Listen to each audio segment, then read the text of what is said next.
Non.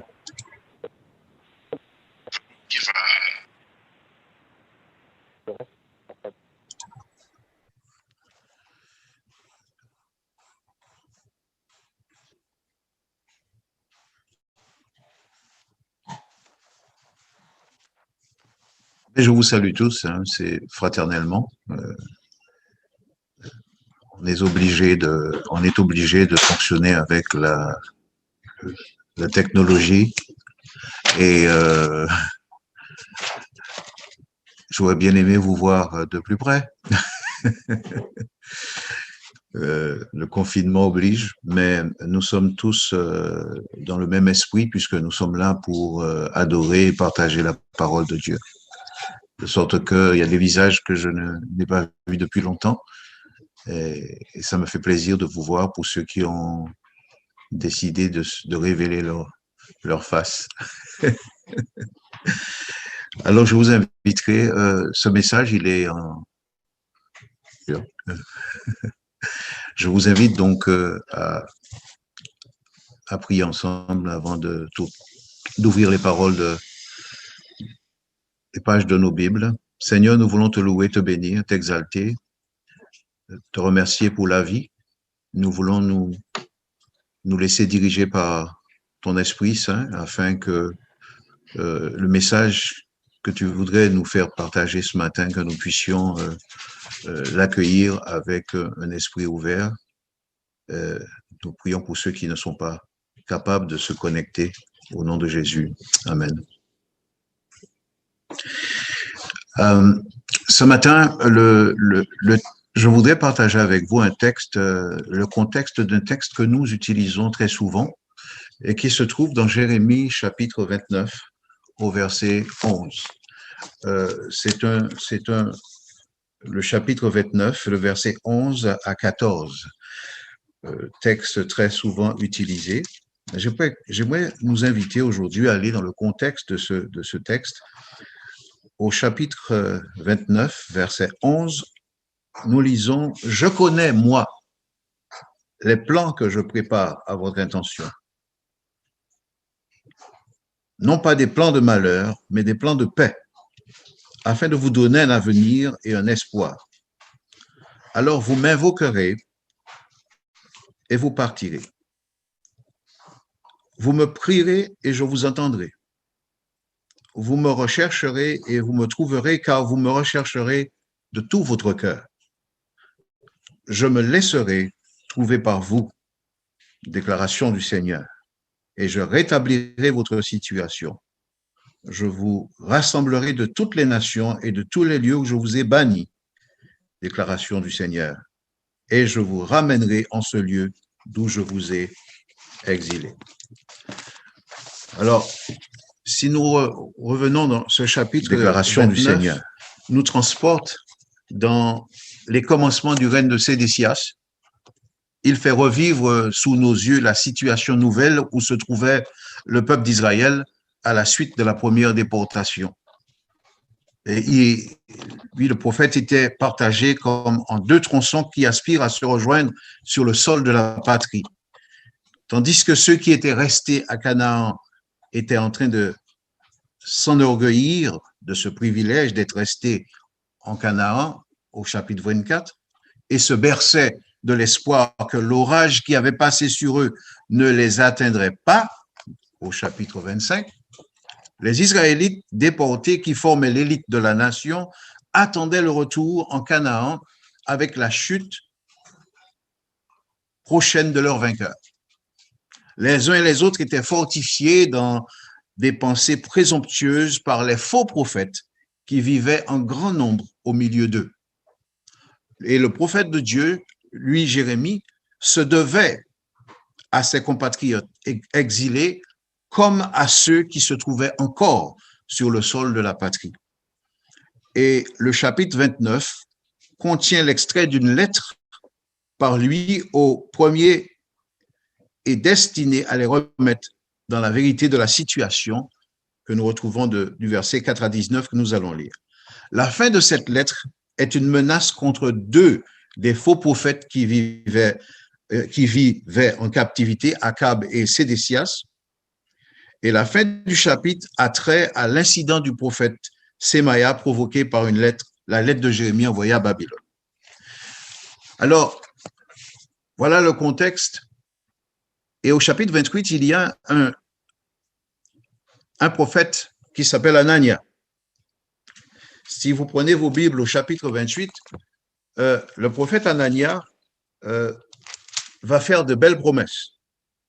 Au verset 2, il dit « Ainsi parle le Seigneur des armées, le Dieu d'Israël, je brise le joug du roi de Babylone. Encore 2 années, et je ramène en ce lieu tous les objets de la maison du Seigneur que Nabuchodonosor, roi de Babylone, a pris de ce lieu et qu'il a emporté à Babylone. Et je ramène en ce lieu, déclaration du Seigneur, Jéconia, fils de Joachim, roi de Juda, et tous les exilés de Juda qui sont allés à Babylone, car je briserai le joug du roi de Babylone. » Le prophète Jérémie, qui était présent, répond au prophète Anasia, sous les yeux des prêtres et de tout le peuple qui se tenait devant la maison du Seigneur, au verset 5. Et le prophète Jérémie dit, qu'il en soit ainsi, que le Seigneur fasse ainsi, que le Seigneur réalise les paroles que tu as dites en prophète et qu'il ramène de Babylone en ces lieux les objets de la maison du Seigneur et tous les exilés. Mais au verset 7, il dit, seulement écoute, je te prie cette parole que je te dis à toi et à tout le peuple. Le prophète qui a paru avant moi et avant toi depuis toujours ont annoncé contre de nombreux pays et de grands royaumes la guerre, le malheur et la peste. Mais si un prophète annonce que tout ira bien, c'est quand viendra ce qu'il a annoncé qu'il sera reconnu comme un prophète vraiment envoyé par Dieu. Et là, Anania va surenchérir en disant, il prend la barre de dessus le cou du prophète, la meule de Jérémie, et il la brise. Et Anania dit sous les yeux de tout le peuple, ainsi parle le Seigneur, c'est ainsi que dans 2 années, je briserai le joug que Nabuchodonosor, roi de Babylone, fait peser sur toutes les nations. Et le prophète Jérémie passa son chemin. Alors, le prophète Anania fait une promesse en disant que dans 2 ans, le joug va être brisé. Le peuple d'Israël est en déportation captif. Si vous étiez à leur place, un prophète arrive et vous dit, écoutez, dans 2 ans, vous serez libérés. Dans 2 ans, tout va disparaître. Et de l'autre côté, le prophète Jérémie, lui, annonce que ce n'est pas dans 2 ans. C'est dans 70 ans. Vous êtes prisonnier, vous êtes en exil, vous êtes en difficulté, vous devez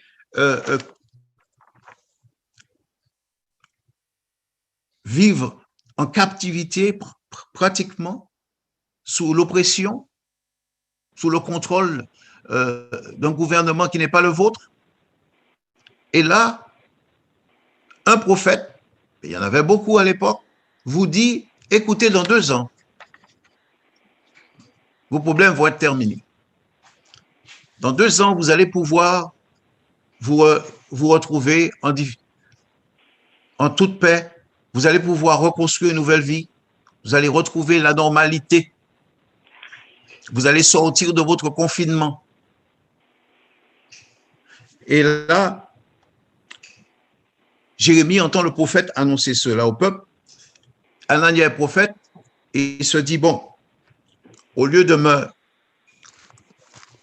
compromettre, au lieu de faire une déclaration spontanée, je préfère laisser les choses telles quelles et attendre que le Seigneur se révèle à moi. Et au verset 12 du même chapitre 28, après que le prophète Anania eut brisé la barre qui était sur le cou du prophète Jérémie, la parole du Seigneur parvint à Jérémie. Va, tu diras à Anania, ainsi parle le Seigneur, tu peux briser des barres de bois, tu les remplaceras par des barres de fer, car ainsi parle le Seigneur, Yahvé, j'ai mis un joug de fer sous le cou de toutes ces nations pour qu'elles se soumettent à Nabuchodonosor, roi de Babylone, et elles se soumettront à lui. Je lui ai même livré des animaux sauvages. Et le prophète Jérémie dit au prophète Anania, au verset 15, « Écoute, je te le dis, Anania, le Seigneur ne t'a pas envoyé. Et toi, tu incites ce peuple à mettre sa confiance dans un mensonge. À cause de cela, ainsi parle l'Éternel, je te renvoie de la terre. Tu mourras cette année, car tu as appelé à la subversion contre le Seigneur. » Le prophète Anania mourut cette année-là, au 7e mois. Le prophète Anania mourut cette même année. Et alors, vous constaterez que Anania va payer les conséquences de la sédition qu'il a essayé de créer, la subversion qu'il a essayé de créer, l'illusion qu'il a essayé de donner au peuple. Et si nous retournons au chapitre 29, au verset 8, Jérémie 29 au verset 8, nous lisons « Car ainsi parle le Seigneur des armées, le Dieu d'Israël. Ne vous laissez pas tromper par vos prophètes, ceux qui sont parmi vous, ni par vos devins. Ne prêtez pas attention aux rêves que vous faites, car c'est mensongèrement qu'ils vous parlent en prophète. En mon nom, je ne les ai pas envoyés. » Dans ce même chapitre, vous constaterez que le message au prophète Jérémie, dans la lettre qu'il a envoyée au peuple, c'était un message qui demandait au peuple non pas de se révolter, non pas d'écouter les faux prophètes, mais un message qui leur demandait tout simplement de collaborer avec le gouvernement qui les oppressait. Un message où il leur disait qu'ils devaient se multiplier, qu'ils devaient s'installer, ils devaient prier pour le bien de la ville. Si vous regardez au verset 7 du chapitre 29, il dit, ou plutôt au verset 4, « Voici ce que dit le Seigneur des armées, le Dieu d'Israël, à tous les exilés, ceux que j'ai exilés de Jérusalem à Babylone. Bâtissez des maisons, habitez-les, plantez des jardins, mangez-en le fruit, mariez-vous, engendrez des fils et des filles, mariez vos filles et donnez vos filles et des filles, et donnez vos filles en mariage pour qu'elles mettent au monde des fils et des filles. Multipliez-vous là où vous êtes et ne diminuez pas. Recherchez la paix de la ville où je vous ai exilé et intercédez pour elle auprès du Seigneur, car votre paix dépendra de la sienne. » Le message que le peuple avait reçu, c'était un message où il devait collaborer, où il devait prier, rechercher le bien de la vie dans laquelle ils étaient opprimés. Et non pas que dans 2 ans, ils seront libérés et qu'ils vont retrouver la normalité. Vous savez, cela me fait penser à la situation actuelle dans laquelle nous vivons aujourd'hui avec cette pandémie qui nous fait mal. Et nous entendons toutes sortes de théories conspirationnistes, toutes sortes de messages qui viennent de pseudo-scientifiques qui n'hésitent pas à dire un certain nombre de choses pour discréditer et remettre en question la réalité des faits que nous vivons aujourd'hui.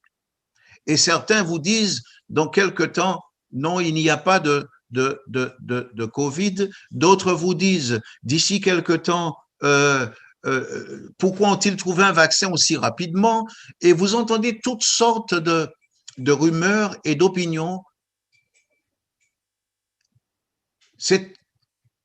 Cela me fait penser à ce peuple d'Israël qui est en captivité et qui, bien sûr, aimerait sortir de cette captivité et qui s'entend dire que dans 2 ans, ils vont être libérés.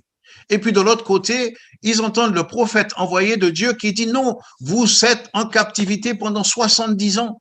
Le problème n'est pas encore sur le point de se résoudre. de se résorber. Vous allez être soumis à l'oppression et pendant 70 ans, vous devez prospérer, vous devez construire, vous devez, parce que votre bonheur dépend du peuple chez lequel vous êtes installé. Donc, priez pour eux, construisez, mariez-vous, développez-vous, parce que lorsque je serai prêt pour vous accorder cette délivrance, elle sera extraordinaire. J'aimerais, dans une autre version, au verset 8 du chapitre 29, le texte dit que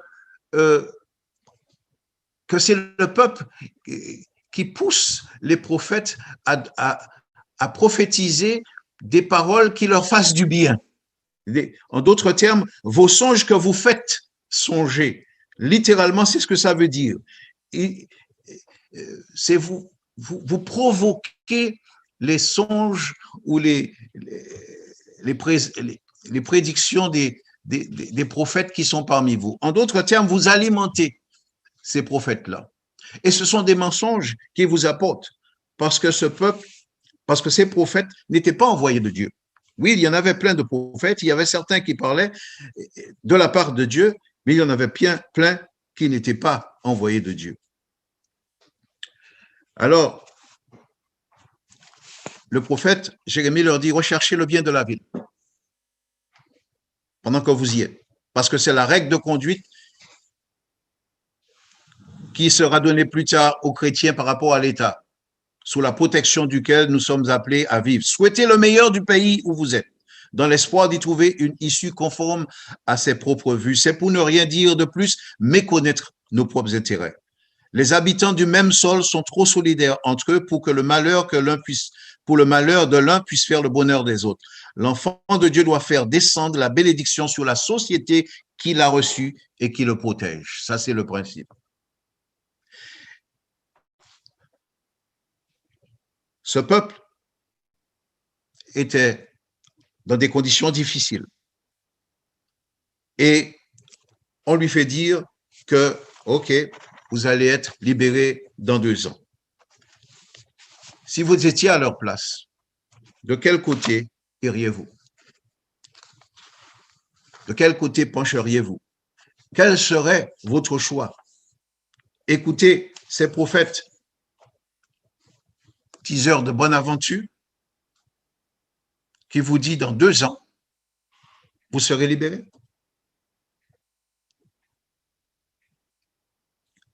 Alors, qu'est-ce qui se passe avec Anania?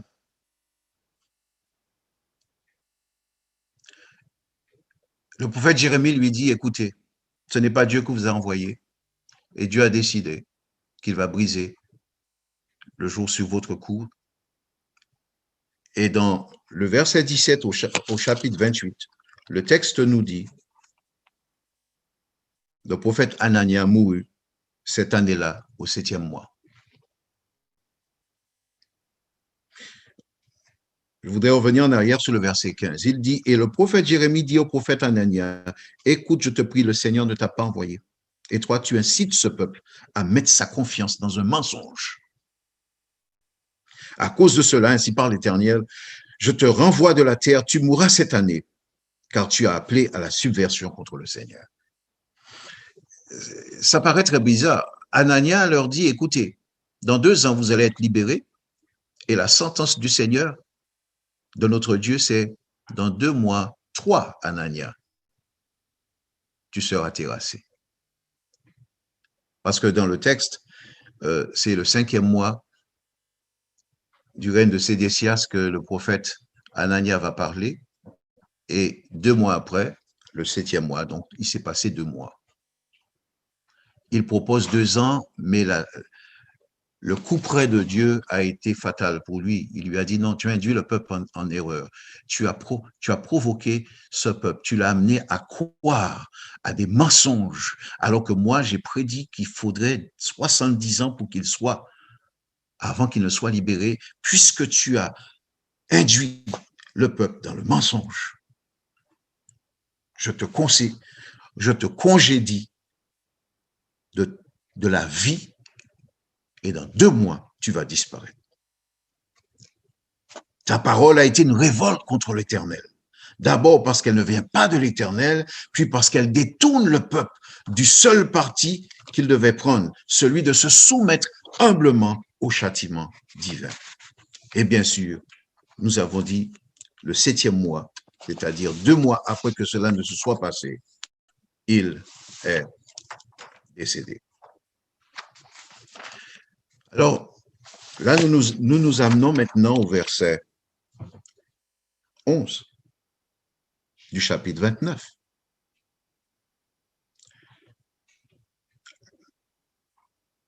Le peuple, finalement, est en désarroi. Le peuple est déçu parce que, finalement, ce qu'ils avaient cru n'est pas vrai. Et là, Jérémie leur dit, je suis désolé, 70 ans, mais voilà le message que Dieu a pour vous. Au verset 11, je connais, moi, les plans que je prépare à ton intention. Ce sont des plans de paix et non de malheur. Vous m'invoquerez et vous partirez. Vous m'exaucerez. Vous me prierez, je vous entendrai. Vous me rechercherez et vous me trouverez si vous me cherchez de tout votre cœur.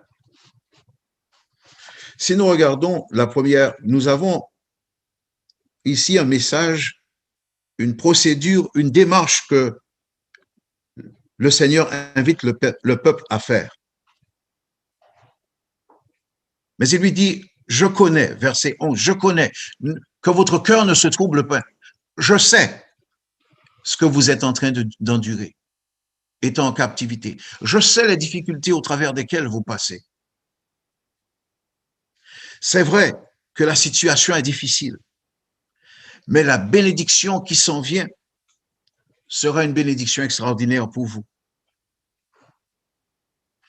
Alors, je vous invite à anticiper ces moments où vous allez être libérés pour vous donner de l'espérance. Je sais ce que j'ai formulé pour vous, les plans que j'ai pour vous. Je sais que vous êtes en captivité maintenant, mais le plan aussi, c'est de vous amener à un avenir et une espérance qui sera meilleure pour vous. Alors, au verset 12, il leur dit, je vous invite donc à me prier. Lorsque vous serez sortis de l'exil, vous allez pouvoir vous trouver dans la situation, vous allez retrouver votre situation normale, votre normalité d'avant. Vous allez retrouver la possibilité de prier votre Dieu, de le louer. J'ai envie de nous dire, une fois que le confinement sera terminé, nous allons avoir la possibilité de retourner, de nous retrouver ensemble pour pouvoir louer, nouer de nouveaux liens, célébrer, fraterniser, parce que la situation, la condition première aura été bannie. Invoquez, et invoquez, première démarche, invoquez-moi et vous allez pouvoir partir. Priez-moi, c'est sûr que je vais vous exaucer. Cherchez-moi et vous allez me trouver. Alors,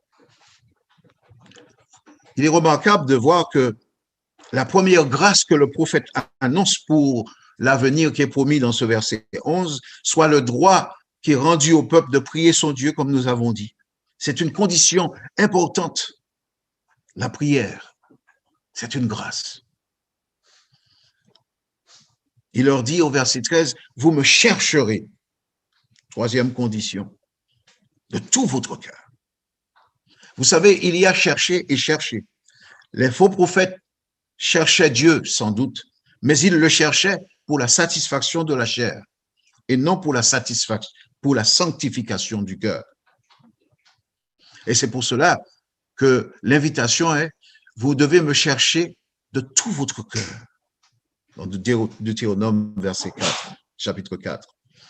Mais ce matin, je voulais attirer votre attention d'une manière toute particulière sur le début du verset 14. Au fait, le début du verset 14 nous dit quoi?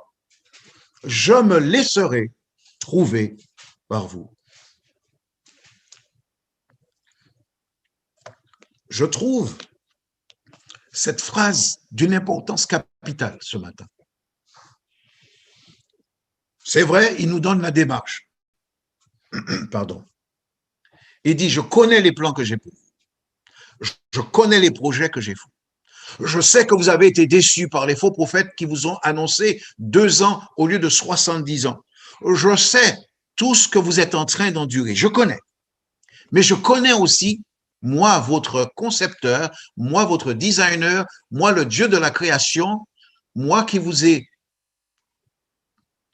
permis d'être en captivité, qui vous ai soumis à une situation qui est difficile, je connais les plans que j'ai formés pour vous sortir de cette situation. Vous êtes en train de subir un traitement qui ne sera pas définitif. OK?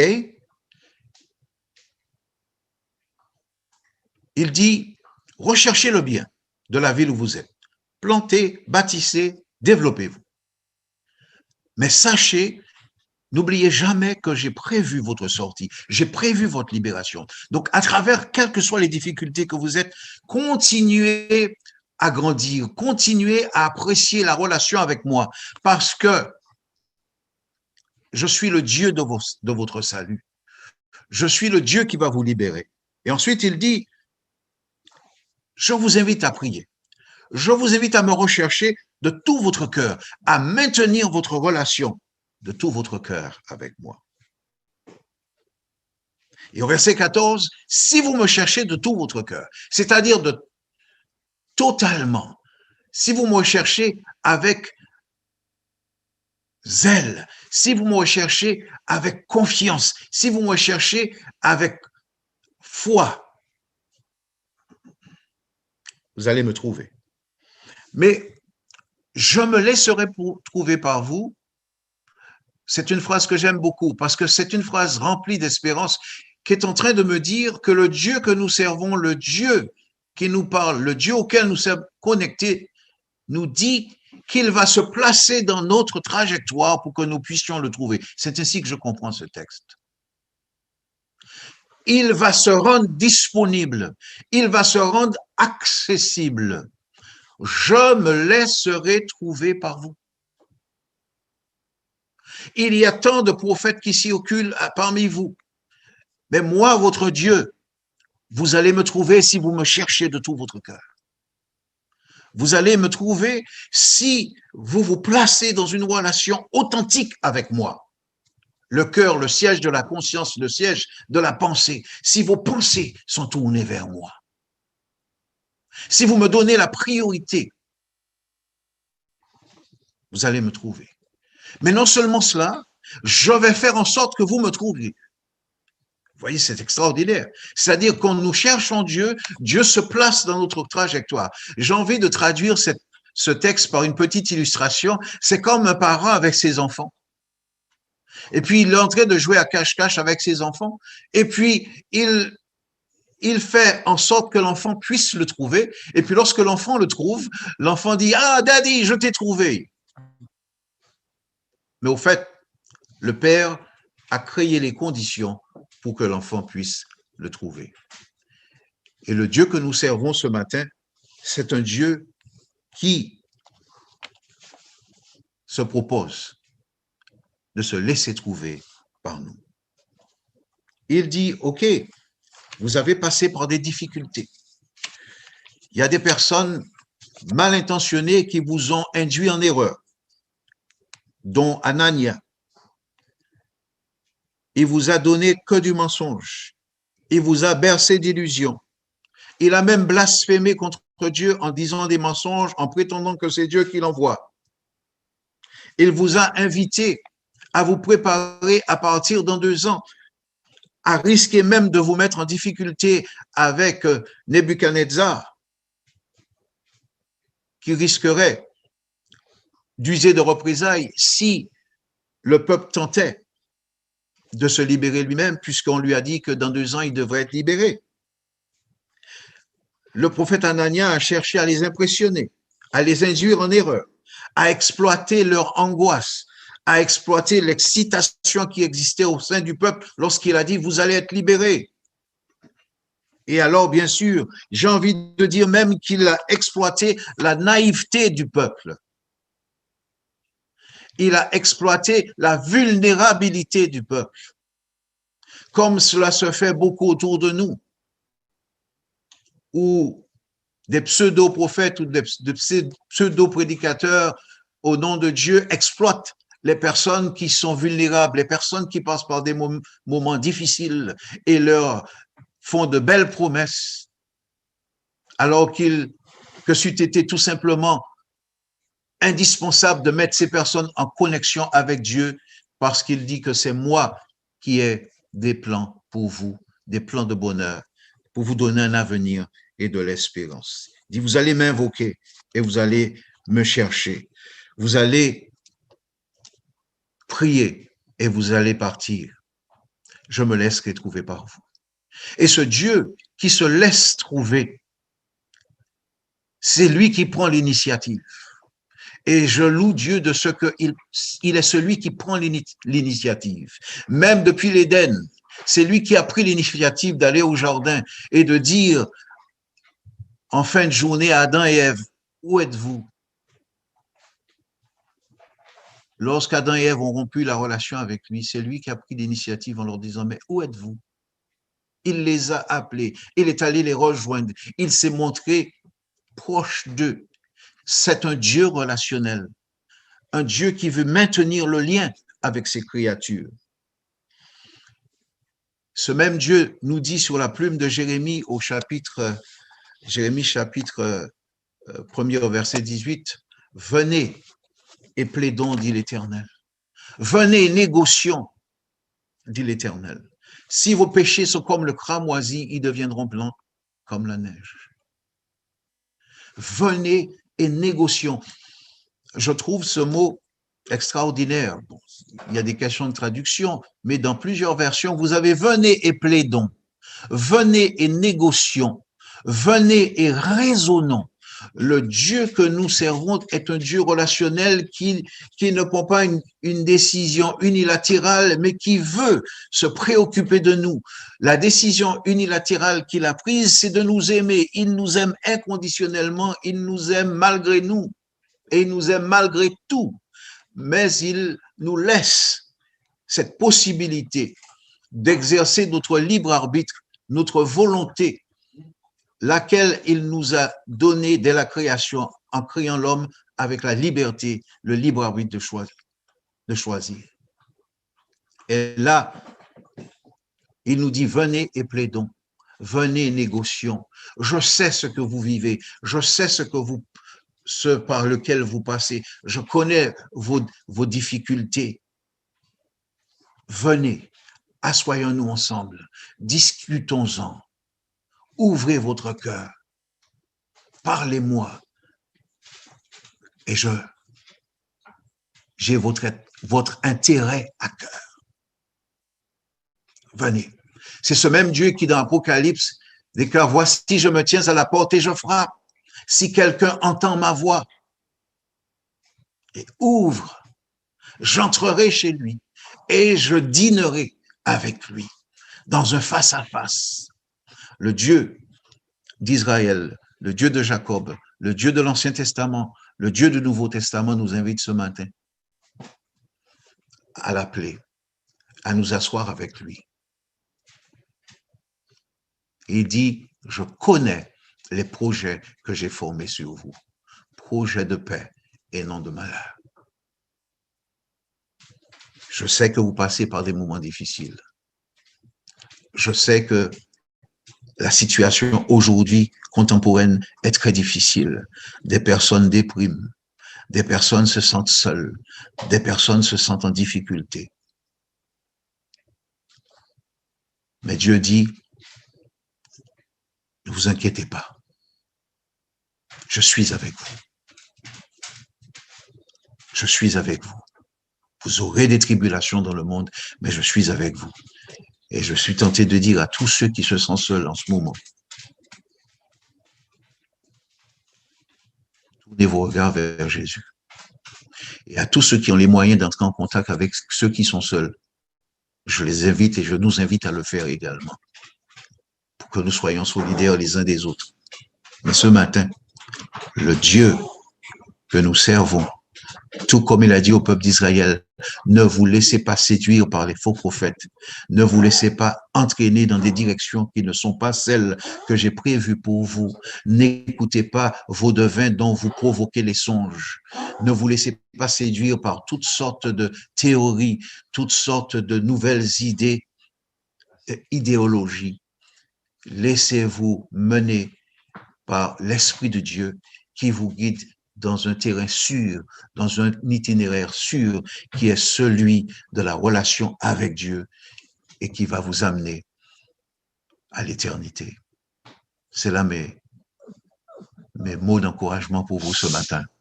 Que Dieu vous bénisse. J'aimerais que nous prions ensemble. Seigneur Dieu, nous voulons te remercier pour d'être ce Dieu si proche, ce Dieu concerné, ce Dieu qui se laisse trouver, ce Dieu qui se place sur notre trajectoire, même dans les moments les plus difficiles, même lorsque nous nous sentons le plus loin, le plus éloigné de toi. Merci de te rendre disponible, Seigneur. Je te prie pour tous ceux qui passent par des moments difficiles aujourd'hui, tous ceux qui doutent, tous ceux qui sont exaspérés, que tu leur redonnes cette certitude que tu es celui qui dirige et que tu as prévu un plan rempli d'avenir et d'espérance pour chacun de nous, indépendamment des difficultés que nous aurions pu rencontrer et que nous sommes même en train de vivre. Tu as un plan sûr et certain. Tes pensées ne sont pas nos pensées. Ta logique n'est pas notre logique. Alors, nous voulons, Seigneur, nous soumettre à ta logique, à ta pensée et à ta direction. Merci de te laisser trouver. Au nom de Jésus. Amen. Amen. Bon sabbat tout le monde. Bon sabbat à tous. Bon sabbat pour tous. Bon sabbat.